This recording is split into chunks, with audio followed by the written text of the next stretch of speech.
Hello, everybody. It's Sunday night, May 27th. The name of the show is Intuitive Inc., and I am Servet Hassan.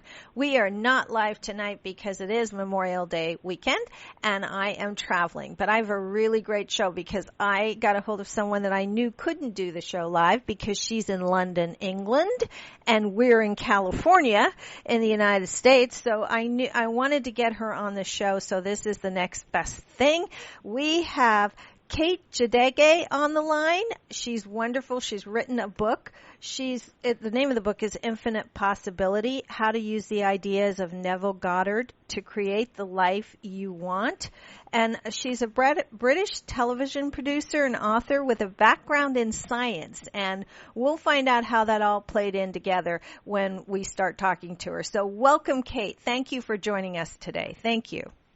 Thank you. Thank you for having me. Did I say your name right? Jedege.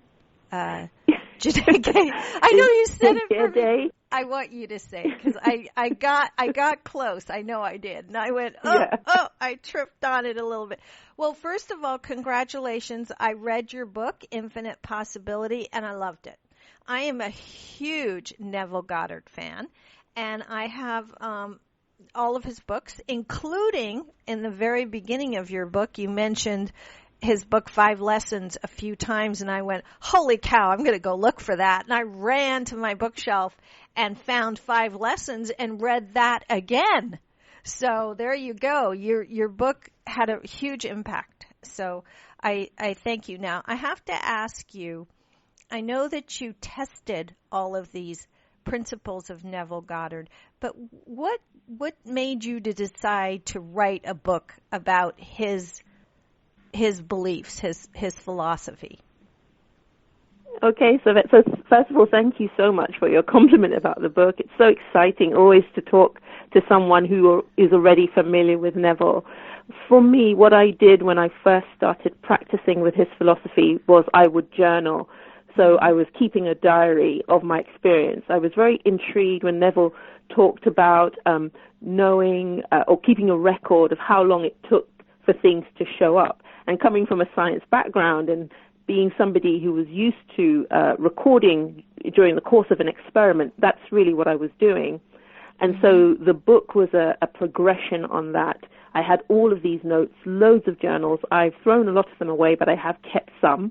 And in taking what I found to be really impactful from Neville's teaching and putting his words into my own words and into words that I would remember, words I could more easily relate to, a book started to cohere and form out of all these separate notes that I had. So that's what really inspired the writing of the book initially. Right. Okay. Well, you also tested, your journaling as you're testing, you're going through life's trials and tribulations, and we don't need to know what they are. But whenever we're challenged like that, it's almost like, does this stuff work? Does it really work? And you actually put it to the test, which I loved because you know it works because it did for you, right? Yes, absolutely. Yeah. I think that's the most important. Yeah, exactly. I mean, even I know Mitch Horowitz, and he even wrote that he studied Neville. He's a PEN Award-winning author. He's written many books, but he's also studied Neville Goddard like nobody's business. And he said that you are a bright, bold new voice on the metaphysical scene, and I have to agree. I mean, metaphysics has been written about 100 gazillion times, every which way, upside down. And it's a fresh new voice to the principles that we've heard before but don't quite gel in people's minds because a lot of people study this stuff and nothing happens, Right. So that's very true. Yeah, because even myself, having studied for 100,000 years here and also written 3 books for Llewellyn Worldwide Publishers, I decided at one point it's time to stop studying and start experiencing. I know that feeling because all of a sudden I've been to hell and back a few times, but at some point I said, I know all of this. I don't need another book. I don't need another tape, another whatever, another online seminar. I need to put it into practice. And that's what you did. And I also think Neville had his finger on this long before a lot of other people did. Why don't you tell the listeners out there who Neville is to you, and who he is, period, because a lot of people don't know Neville Goddard. Okay. So Neville is my mentor, and I say that because, mentors can exist in books. They don't have to be living necessarily. Mm-hmm. So Neville is a mystic. He was born on the island of Barbados. He's an Anglo-English person, but born on the island of Barbados to a large family of 10 siblings, 9 boys and 1 girl. He was born in 1905, and he wasn't sort of the traditional wealthy colonial family. They were a family of very modest means, but very close-knit. And when he was a young teenager, he traveled to New York by boat. And while in New York, he went into the theater and into the arts and sort of forged a career for himself. And he went on to have some success. So he was a vaudeville dancer. He was also an actor. He got some small parts, but he didn't make a huge career. Even though much was made of his good looks and his ability, he didn't become a huge success in the theater world. Anyway, a friend of his, I think it was a Catholic priest, introduced him to someone Neville describes as being an Ethiopian rabbi, a black man who was teaching Kabbalah and other types of mysticism in private classes. And Neville went along after some persuading. He finally went along and met Abdullah, and Abdullah said to him, you're 6 months late. The brothers told me you were coming and you are 6 months late. And Abdullah had an impact on Neville. He said that he studied with Abdullah for 5 years, studying Kabbalah and studying the Bible. Mm-hmm. And esoteric knowledge and mysticism, the thing about Neville himself, in that in putting the laws of metaphysics that he studied to the test, he actually went on to have profound spiritual experiences that were the basis of his experience, and it was from that experience that he went on to teach others this philosophy. The thing for me with Neville, and where he differs from others, is that he was talking not just about making the world a wonderful place, but he explained to us what we were doing here in the first place. Mm-hmm. And he was very unashamed and really courageous about sharing this message. So he wasn't afraid to tell people that there was a divinely ordained plan that included all of the wonderfulness of life, but also all of the trauma and suffering that many of us would find ourselves running away from. He wasn't embarrassed about saying that a lot of the religious leaders didn't know what they were talking about because they weren't talking from experience. And he also provided for anyone who came into contact with him an effective methodology for putting this principle to the test and making it work in your life. He went on to say that if any theory, any philosophy doesn't have a practical basis, mm-hmm. it doesn't have any value. So he's so important to me for all of those reasons. Right.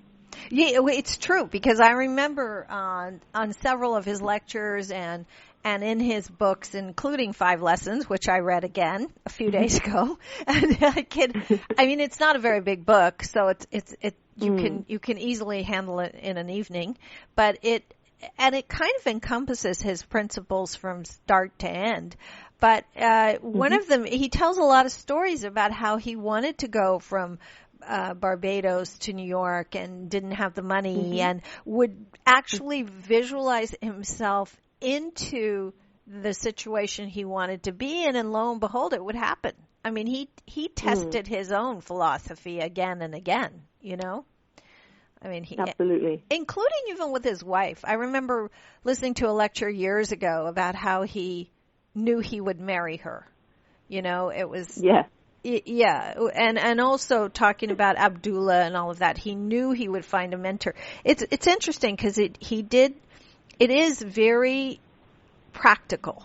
That's what I liked about Neville from the beginning, is that it's practical. You can, if you apply these principles, it will work in your life. And you've proven that it's worked for you, right? Yes.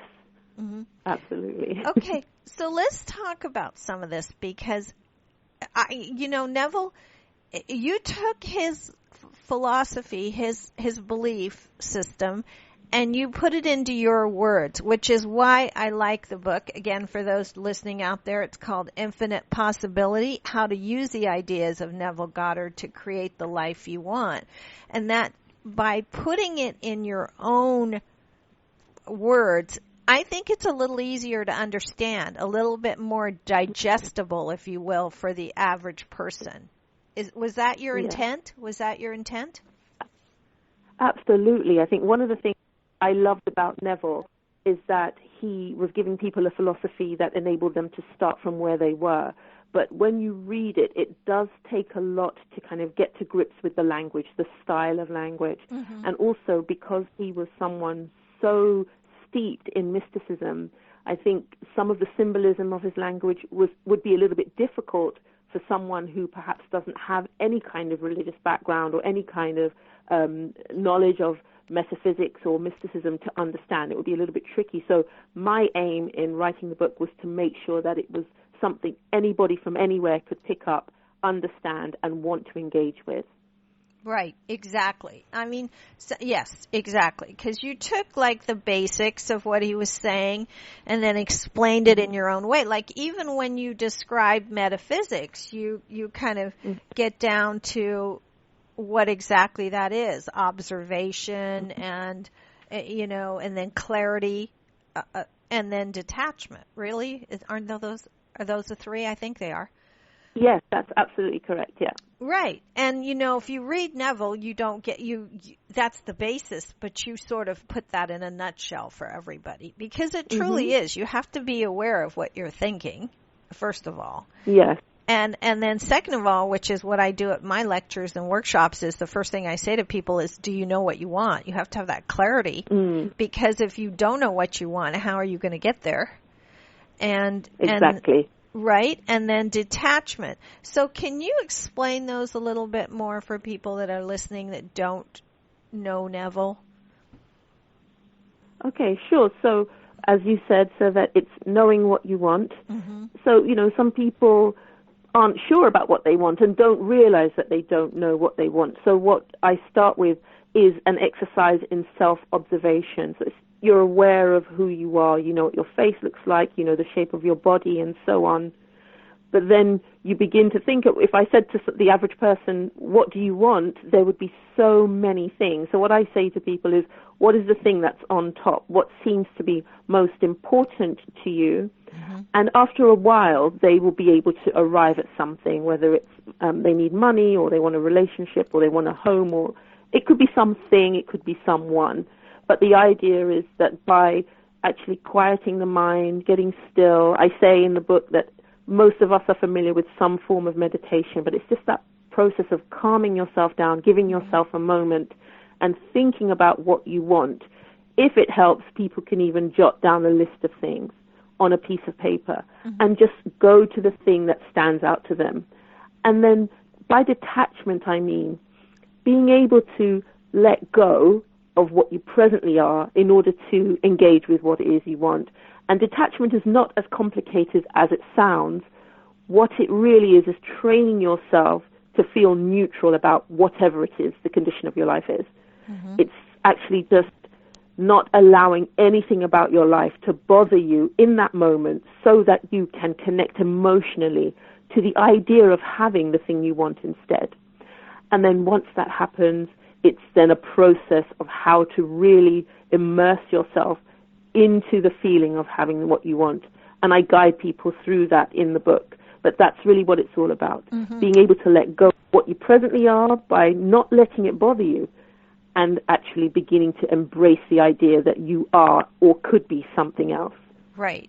Exactly. And you know what? That's a good point you just made there, two of them. One of them is that there are exercises in the book that go along with each principle. And so you guide everybody, you guide the reader through calming your mind and putting yourself in that situation of knowing who you are, feeling it. That's the second point, is feeling it. It's my philosophy that thoughts are electric because they do carry energy, but feelings are magnetic. And that's one of the principles here, is because if you can't feel it, you can't make it real. Because in essence, I think it's all about believing that you're that new person you want to become. Like so Absolutely. much so it's normal. It's the new normal. Exactly. Is that a good way to put it? I think. Yeah, I mean, I love that. I think that's a very simple way, and that's how we should be thinking about this philosophy. Just bringing it down into language that makes sense to you and that you can relate to and work with. Right. And one of my gurus told me 1,000 years ago that I'm old. No, that wisdom is what the mystics understand is that they've memorized a condition so quickly that they can create it instantly. If that makes sense. But that's where Neville's going. And and I realized I had underlined and highlighted things in 5 lessons that I wasn't even aware of. I must have done it years ago, but I just went over the parts again where that I had highlighted, and one of them, like just right in front of me right now, is the greater you tells you that if you would dare assume you are already what you want to be, you would become it, which is what I just said. Yeah. But I highlighted that in the book because it was like, this all started with your mother, didn't it? Yes. She was a Neville fan, right? Yes, she was. And then you... When we were... Go ahead. No, go ahead. I want you to tell the story.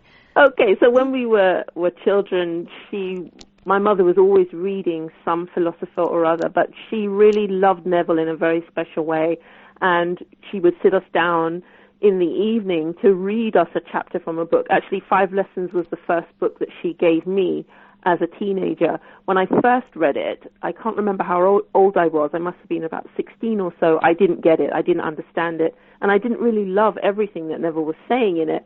And so I put it down, but it definitely had an impact. But what my mum would always say to us, my mother would always tell us, is that there is more to it, more to life than what you see. And she was persuaded, absolutely persuaded, that all we had to do was contact this hidden part of ourselves, something that we didn't know, that she was aware of. She said to me just the other day that she didn't know how to articulate it back then, but she knew what she was trying to say. And she was somebody who really laid heavy emphasis on experimentation, so she was always trying Neville, and I was really inspired by that. Even if it didn't work out the way she wanted to, she was going to go back and give it another go. And that was such a wonderful example for me. Yeah, she must have. I mean, and she was also like Frances Scovel-Shen, who's also, I'm a big fan of hers as well, The Game of Life and How to Play It. And then Neville. So she was way ahead of her time, I think, Yes. And absolutely. she kind of passed that on, even if it was subconscious, rather than, dragging you to church and, pushing a philosophy on you. She allowed you to expand in your own way, which is really nice. I think it's cool. I mean, that's yay, it was Mom. Wonderful, yeah. Yay, Mommy. Yeah. No, that's great. Now I want to talk about where people fall down with this, because we all know thoughts create our reality, and he gets into mostly where he goes is imagination. And I'm not talking about just creative visualization, because we can all do that. People can do positive thinking, they can do creative visualization, they can do affirmations and make vision boards, and then they wonder why it's not working. And I think that you might have the answer to that. I know why it's not working is because they're not taking it to a different level internally. Correct? Maybe you could put that better. I'm so glad you asked that question when I was meditating and thinking about this conversation today. I was thinking, okay, what I want, it kept coming back to me. What is it that people do and it doesn't work? How would I answer somebody who had a question like that? So it's awesome that you asked that question. Well, I did it in my meditation. I did a meditation right before the show, too. And it was like, you need to ask her why it's not working for people. And so we both had we're both on the same wavelength. So go ahead. Yes. Sorry. So fantastic. So what Neville says is that nearness implies separation. So what happens very often when we visualize in our minds, when we see ourselves doing something, having something, being something, he says we're looking at ourselves like we would look at actors on screen in a movie or on stage in the theater. Mm-hmm. And you actually have to step into the picture.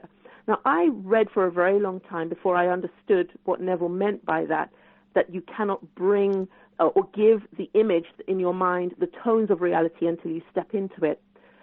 What that literally means is, I'm sure I hope your listeners are aware when we refer to the subjective senses, that we have an imaginative sense of smell.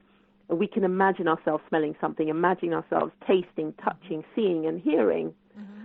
And it's about putting to sleep the physical senses and allowing those subjective senses to come into the fore. So if you're imagining that you are in a particular room, go around and touch the objects in that room. You're not physically there, you're not physically touching, but if you keep doing it and you repeat that and you relax into it, you will eventually begin to feel a sensation in your body that feels just as real as though you were doing it with your physical hands. The fascinating things of it is that there are scientific experiments that are actually confirming this now. I wish I had some proper data that I could refer people to, but I saw something on NHK World the other day in which Japanese scientists are allowing people to feel as though a bird had landed in their hands, or if they were holding a cricket ball, just by bombarding the mind with images that were stimulating physical responses in their muscles. So this is the kind of thing that happens when we use our imagination that way. What Neville talks about is actually reaching a level of intensity that enables that reaction to take place and thereby allows your manifestation to show up in your life. What happened for me after a long time of experimenting with it is that one day I was in a mental picture, but I couldn't see my own face. And I realized that I was looking through my subjective vision. So that's one thing that people can look out for. Neville describes other phenomena to let you know that you've been successful. He says when you come out of a deep state of meditation, you will have a very dry mouth and dry hands. So there are physical signs that give you an indication that you have been successful in what he calls prayer, or this process of imagining. So when you know that you are actually using your imaginative senses and viewing the image around you, you will no longer be able to see your own face, just as in the natural you cannot see your own face unless you're looking in a mirror. And so people shouldn't be afraid to go that deep into the meditation. It can feel very, very peculiar at first, but the more you do it, the more familiar you will become with it. The thing to know is that you will get a feeling of certainty that this thing is going to show up, and you won't be concerned about when or how it's going to happen. You just allow it to happen. Yes. And it's very, very important to trust yourself. And so because what I'm doing in the book with the exercises, I build up, I'm helping people to actually calibrate their own machinery, if you like, their own internal faculty, their own apparatus, helping them to trust their intuition. And I actually help them to identify which phenomena to look out for. I do go into what goes wrong, how we do miss out on it, but I hope this gives people some indication that there is a level of intensity to reach when you are doing these mental exercises that will be the difference between it working for you and not working for you. Right, exactly, because I know that if you sit down to do a meditation and you get up the same person you were when you sat down, then you really haven't done anything except maybe rest. Exactly. You really do have to change during any meditation, and you feel it. It's interesting that's an interesting point, that you would not see your own face if you were really in it. That's a really good point. And I just read a study the other day, too, where scientists were experimenting with a match, and subjects had their eyes closed, and they would get the flame really close but impress upon them that they had actually been burned, and a blister would form on their skin and they were not burned. They just thought they were. But their mind was so strong that a blister formed.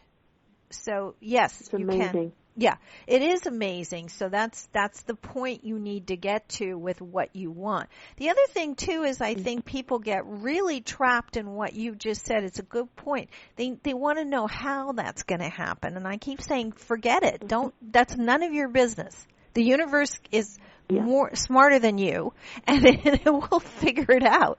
You don't need to know when, and you don't need to know how. You just need to be in it so much that you surpass even belief. I feel it becomes a knowingness, like you just know it's going to happen, right? Absolutely. I mean, Neville also says that logic is the enemy of faith, and I quite like the sentiment behind that idea. You should be willing to just trust that you know everything, that your authentic self knows everything.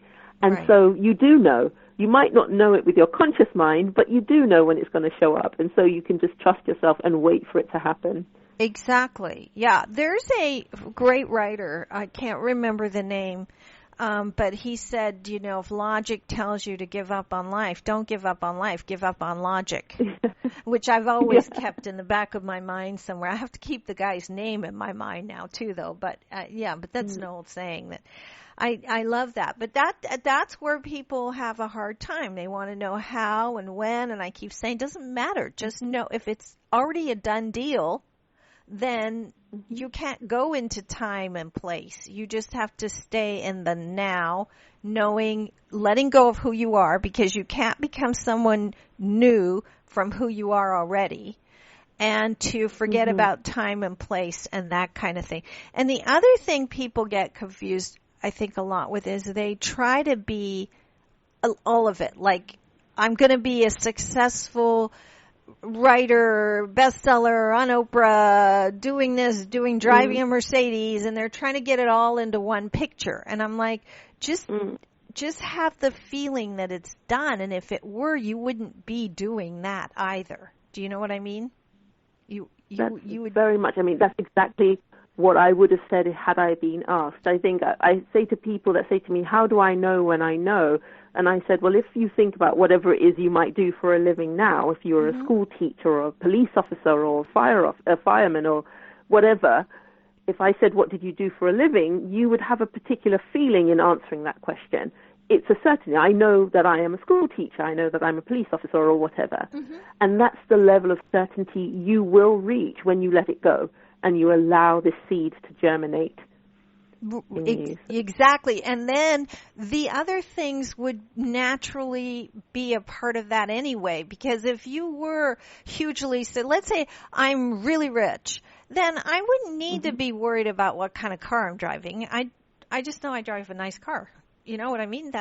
Absolutely. That's not something I'm going to be. I don't need to get into the nitty gritty of that's almost like how and when, and that can't possibly happen, because and then you go into doubt, which I think is such a killer of all of this.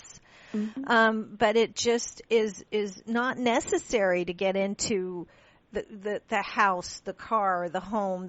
If you were that person just like you are now, you wouldn't be concerned about that stuff. You would be more concerned about what are you doing next? What's happening inside of you? Not, I think that's true. And also in your book you said, and I think you're quoting Neville here, is failure is sleep, not a death. I liked that. I underlined that, because so many people think of failure and then they don't want to try to be anything more. Even if it's not, all of us don't need to be Bill Gates or, Oprah. We just need to be the best we can be, the best person we can be. So failure is not anything bad. It's just miss the mark, try again. It's not death, right? Yes. Yeah. I agree with that. I mean, one of the things I if I could just add this, I think, one of the things that happens, particularly when people come into metaphysics and maybe having some early success with it, they think, okay, I'm going to have this, and they forget that not everything is going to be for everyone, but some people cannot actually comprehend that there are some things they cannot have. And it's because it's not part of our story. It doesn't mean that things are shut off for us, but as Neville says, God speaks to us through the language of desire. So if we stick to actually working on our desires and bringing them to fruition through imagination, we won't go wrong. It's when we start chasing down things that we don't really desire, but we might think we're supposed to have or we're supposed to do, that we get unstuck. And we'll find it's those things that always seem a little bit out of reach and end up making us feel bad about ourselves. But actually, if we stop and ask ourselves, did I really want this? The answer always comes. I said that in my interview with Mitch Horowitz on his show, that we know when something isn't really for us, but we sometimes blind ourselves to that in sort of a pursuit of what we think other people might think we should have or do. Well, then how do people know? Like, let's say somebody wants to be an actor, and it just never clicks, but they really do desire it. What would you say to them? Okay, so having a desire for something. A desire is sacred. It's something that comes from God. So God wants you to fulfill that. He wants you to go in that direction. What I'm talking about is when we don't really desire something. So the person's failure to be an actor by whatever means isn't necessarily that they are desiring the wrong thing for them. It's maybe that they're going into the wrong line of acting, or that thing that they're going for is not really the thing for them. There's something bigger or better for them. But sometimes we can become very dogged about what we want. It's those times that we have to step back and really go into the way we feel and ask ourselves questions such as, is this for me? And trust the answer that comes back. I think we will always know if something is for us or not, even when it comes to the things that we should be doing, like being an actor or whatever. Right. I don't believe that God makes any mistakes. If you are desirous of being an actor, there is a purpose for you to do that.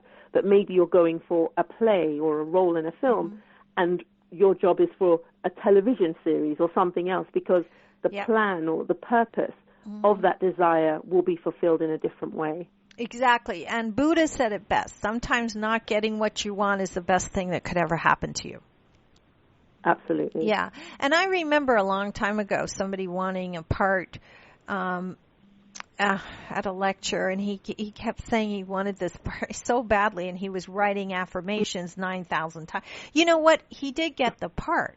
But what happened is about a month later, I ran into, at that time nobody knew who he was, Brad Pitt. And he had just gotten a part. Nobody knew who he was. His hair was greasy, and he was in a restaurant. He was at Cheddar's, I think, in Santa Monica. But anyway, he'd just gotten a part in a movie, and he was really excited about that because he thought this could take. But the part had also been offered to this other guy who wanted this other part so badly, and he couldn't take the movie because he was in contract with this other part. And then this movie made Brad Pitt a star. So you never know what you're forcing on yourself may not be exactly, there might be something, I always think that there's something better, not, you know, don't discount it just because it didn't happen. Sometimes it just means that there's something better for you and to keep going, right?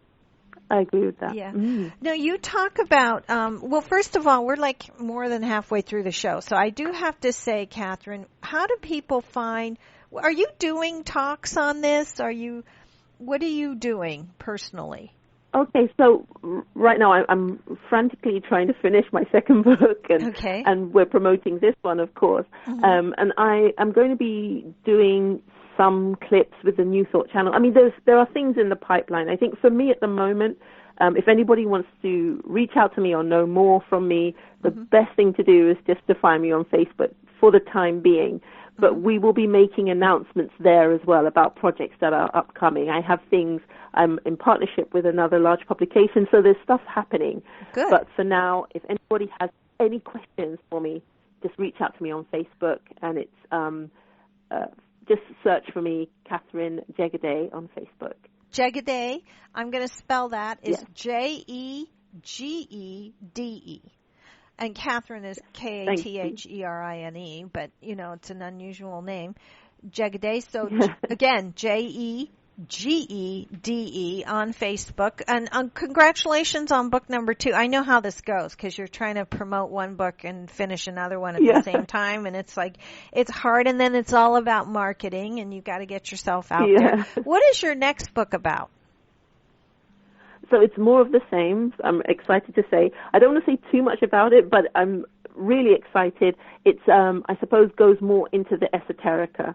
Okay. So for people who are really keen and interested in learning more about the sort of mysticism that Neville studied, it will touch on that as well. Okay, good. So one level deeper, which is nice. There can never go wrong with that. This is an excellent book. I recommend it to anybody out there, not just because I'm a Neville fan, but Neville did get it. Neville knew how to manifest in this earth plane, in the 3-dimensional plane, as he called it, by going to the 4th dimension, and he knew exactly how to do that. So I highly recommend this book, Infinite Possibility, How to Use the Ideas of Neville Goddard to Create the Life You Want. It's excellent, and it really puts it into practical terms to use. In fact, Katherine, I did this the other day, when I was reading your book, you suggested, I actually do these things, and read them and go along with it. It said to use 3 words that sum up your idea of success, and I did that. I found 3 words, and I've been saying them. And I think those things really help. I think together, all of these principles, if you put them together, you cannot help but become who you want to be. In fact, you will become it whether you change your mind even, because you've already put that in there. Do you know what I mean? Yes, absolutely. Right. So, I mean, we talked about our desires and that in the book you put it a really good way. You said desires, I can talk. Desires are God in action, which is really hit the nail on the head, right? So once you know, if you're desiring it, I think the way you put it is that it cannot not happen. It's already in existence somewhere, right? Yes, absolutely. Okay. Neville talks to us about allowing the desire to come to fruition through you. There's nothing that we really have to do other than to consent. And we consent by actually putting to sleep our resistance, stop becoming anxious about it. Like you were saying earlier on, Savette, about just let it happen. Don't worry about how. That actually is a lot of the work for people. Once they are able to control that in themselves, they find that these principles start working for them a lot easier than they thought they might have done. Right. So, it really is about taking control over your mental, the movement of your mind, right? Yes. Yeah. Absolutely. I think you called it mental play, which I liked. Am I right? Because I read the book a couple of Yes. Yeah. Okay, good. So what do you mean by that? Because the whole thing behind Neville is imagination. So I just want you to talk a little bit about that. About mental play, right? Mental play and imagination because isn't that okay, sure. So yeah. I'll start with mental play. If you think about the times you spend on your own, the time you spend in solitude, you might just be trying to relax, okay? So maybe you listen to music or whatever. More often than not, we're going over something important that has happened during the course of our day or something we're worried about. So it could be a bill or something you're trying to do or something happening at work or whatever you.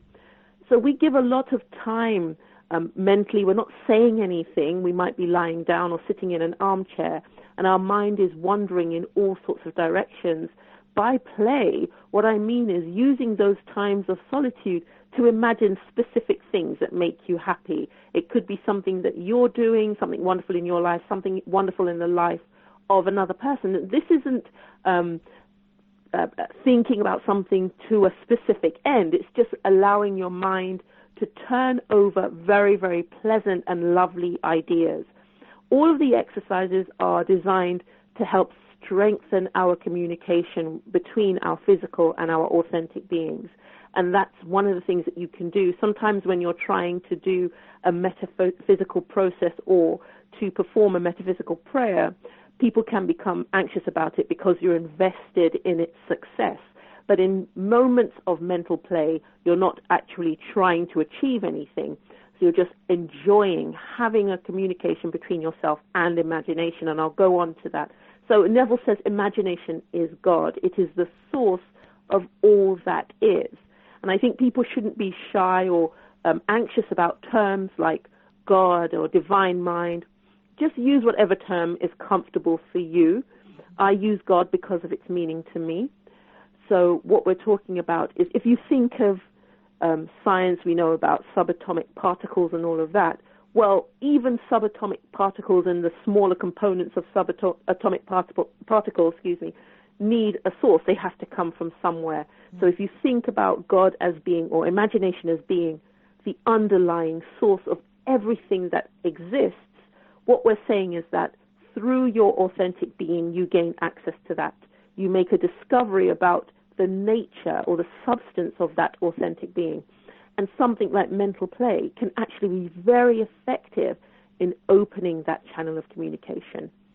So that's what I mean by that. Right, exactly. And I think meditation, again, I think it's key that we spend time alone with our own thoughts, our own self, and connect to that part of us. And now you said prayer, but prayer to you is not what most people consider prayer. Most people think of God as John Lennon said, their errand boy. I need this, I need that, and that's not exactly what that's about for Neville and no. The way you explain it.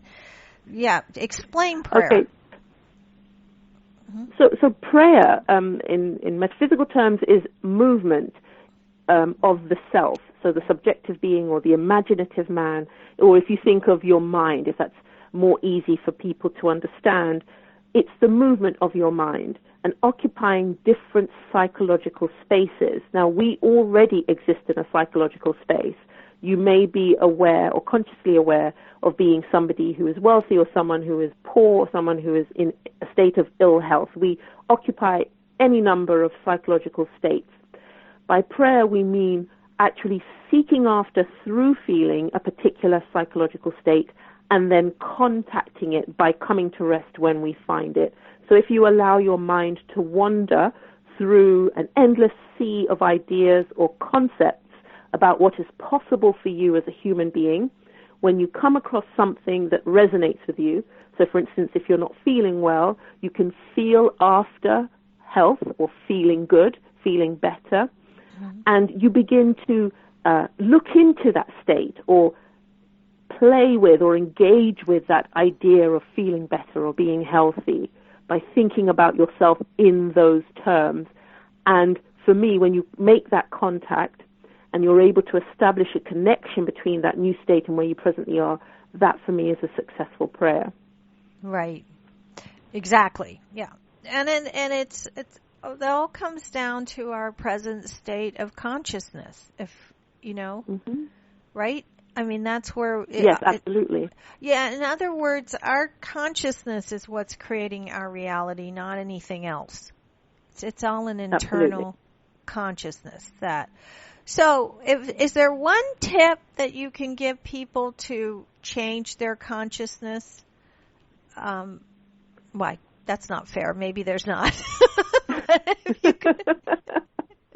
What I would say to anybody who's completely new, and I'm sure your audience has some familiarity with these ideas, is what I would like them to do is actually think about themselves anew as God. And Neville gives a wonderful question in his teachings, and he says, in that moment of quiet solitude, this is something that's very private. You don't need to tell anyone you're doing it. You could be lying in bed with your husband or your wife or whoever. Don't tell anyone you're doing this, and just begin to ask yourself, are you really God is it really true? That might be quite a challenging question for some people. But what he says is, in asking the question, just allow yourself to notice how you feel in response to that. That's an exercise I would give anyone to do, because it's a lot of fun, and you may be surprised by what you discover through doing it. Right. And when you touch that place inside of you, if you really do, I think then you do find your authentic self. And once you do that, everything else flows. Whether you don't even need to do any kind of exercises, but that's the hard part, is touching your authentic self, which is what I'm all about. I end my show every time I do it with "Be you to the full," because that's what's beautiful, because it's about finding your true self. And then you don't need a law of attraction. You don't need a law of anything. It just, once you touch your authentic self, which I think Neville does call, I think Neville called it I am too. That's that is your authentic self, because that's who you are. You are God and you are one. God and I are one. Absolutely. And then I am. And that's who God is too, right? Yes. Yeah, I think that's part of it. I just, because so many people try these things and then nothing happens, and we talked about that earlier, but I think if you really practice the exercises, which I'm glad you put in, because it really kind of takes the concept that you've talked about, whether it be success or whatever, and then given an exercise on how to bring that home. Yeah. Yeah, exactly. I'm just feeling so excited listening to you talk about it. That's great. Well, I was excited reading it. That's why I didn't even, I have like a bazillion more questions, and we could talk about like fantasizing and all of this kind of stuff. But I think we got the gist of it. And I'm such a big fan of Neville and have been listening to him forever. And for those people out there that ever want to hear Neville, you can. His lectures are still on the internet. And his books are still available everywhere. And you know who even found him in the end? Rest his soul, now he's gone to a different place in a different line of consciousness, is Wayne Dyer. Because towards the end, he even was on to Neville. And I thought, wow, it's about time. Dude, you took long enough. I got that sense. Yeah. I did. I was like, dude, that took you long enough to find. But he did. He really did get into Neville towards the end of his life, which is saying a lot too. But so he was around a long time ago, like you said, and he got it. He got it. He understood, and he practiced it, and he used his own principles, and it worked, and it does work. So I'm really glad you wrote the book. It's called Infinite Possibility. And we've been on the line with Katherine Jegede, and you can find her on Facebook, Jegede, right? Yes. Okay, good. We're winding down. I just don't know if there's anything you want to say and to sum this up. If there is. Okay, it was just to say thank you so much for having me, and I love the reference to Wayne Dyer, and I would say, I really could see Neville's teachings in his later work. For my own work, I want it to be recognizable as the ideas that Neville shared with us, so I quote him in places, I reiterate what he says in places, but the important thing for me is that it's put into language that is completely accessible, so that no one feels that it was out of their depth or something they couldn't get to grips with. So I'm so excited, and I really feel so honored to have this opportunity to share this with other people. Oh, so yes. Thank you. Oh, well, and I thank you for writing it. And if you're going to go a level deeper, that's even better. And just bringing Neville to the forefront again to a new generation that don't know who he is exciting to me, because there's this stuff is not, this new quote unquote new age is really old age. It's really been around. Yes. It's been around. James Allen wrote that book in As a Man Thinketh in the 1940s or something.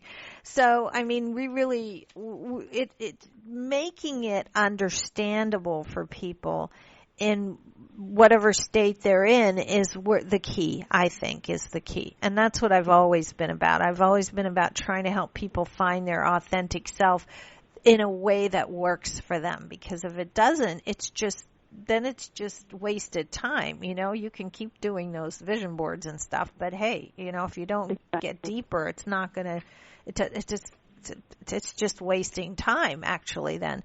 So yes, and I'm glad you did this, and I'm glad you're continuing your work, and that we're going to find out more. So that means that you're going to be back on the show one day, right? I'd love to be. I had I could talk to you for hours. I mean, really, seriously, I could go way deeper, and I didn't, because then I thought we'd just be like, going at it without, and then we touch on one topic and that would be it. So I didn't want to do that. I wanted to touch on quite a few, and then and give everybody a good general flavor of the book itself. So I hope I did that. You have, and well, I hope so too, but certainly for me, you have. So thank you. Good. Thank you so much. And I really appreciate you calling in from England, which is not easy to do, although everybody's eyes have been on London, England the last few days with the wedding and everything yesterday. So it's kind of been, did you watch? Were you watching? I did. I actually cried at one moment. I thought it was very sweet. I did too. I actually did too. I cried when they were in the church and they sat down and they were holding hands, and and then so beautiful. The preacher was up there about love, and it's all about love, and I just it wasn't what he was saying actually, though what he was saying was nice. It was the way they were looking at each other, and then I started to cry. Yeah. And then I thought, that's a nice thing. Fairy tales do come true. And you know what? If you listen to Neville Goddard and read his work, and if you read Infinite Possibility, which is all about Neville Goddard's principles, you can make your fairy tales come true too. You can. So that I have the exact same thought. I love it. I've had so much fun with you, Kate, and you will be back. And I love this show. It's packed full of good information, and I hope people follow you and keep up with what you're doing. But more importantly, I hope they get their hands on this book, Infinite Possibility, because it really is good. Katherine Jegede, Jegede, thank you for joining me today. We love you, and you take care of yourself. Thank you. Keep doing your work. Thank you. Okay? I will. Thank you so much. Take care. Bye-bye. What a great show. What a great show. Lots of good information. I love her. I got her name right too, Katherine Jegede, which is not easy to say if you saw it. So I get proud of myself for that. Okay, again, it's Memorial Day, so a weekend, so we couldn't take callers, but I will be back next week with a really great show. I have Lynn Morell on the line with me that week. She will be live. She's written a great book. She's fabulous, and I can't wait to have her on the show. Again, be you to the full, because that's what's really beautiful. We talked about that all for the past hour here, being your authentic self. And if you want to get a hold of me, you can find me on Facebook too, and or at ServetHassan.com, ServetHassan.com. You can email me there, and you can go on my website. My website is being reconstructed, but it's not, the new one's not up and ready yet, but there's plenty on there. My books, my private consultations, my new blog that's going to be coming out soon, and a new fan page, all kinds of stuff in the works as well, which I can't say too much about right now because it's in the works. So we'll let that happen, and then we'll go from there. But it's been a wonderful hour with my friend Katherine Jegede, and we'll be back next week with another wonderful show. Be you to the full. That's what's really beautiful, and that's what makes your life happen. Take care, and tune in again soon. Bye.